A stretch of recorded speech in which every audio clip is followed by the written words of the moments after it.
Zee 24 तास एक पाऊल पुढे। जेजुरीला दर्शन झालं, माऊलींच्या पादुकांचं दर्शन झालं, कुलदेवतेचं दर्शन झालं आणि यानंतर आता पुढचा मुक्काम माऊलींच्या पालखीचा पहाटे जेजुरीहून प्रस्थानानंतर दंडोज शिव गौंडजला माऊलींच्या पालखीचा विसावा असणार आहे। दुपारी नैवेद्य आणि भोजनासाठी वाल्ह्याला माऊलींची पालखी पोहोचणार। आज रात्री माऊलींचा मुक्काम वाल्ह्यामध्येच असणार आहे। माऊलींच्या पालखीचा आजचा दिवस कसा असणार आहे या संदर्भामध्ये आपण ही माहिती जाणून घेतली। आज वाल्ह्यामध्ये माऊलींच्या पालखीचा मुक्काम असणार आहे।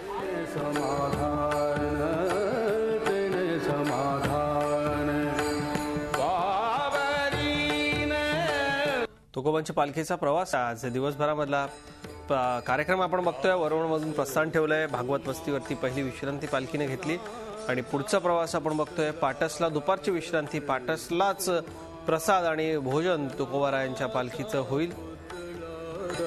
रोटी, हिंगणीवाडा, वासुंदे आणि खराडवाडी मार्गे पुढे प्रस्थान होईल। पालखीचा रात्रीचा मुक्काम उंडवळी गवळ्याची या ठिकाणी असणार आहे।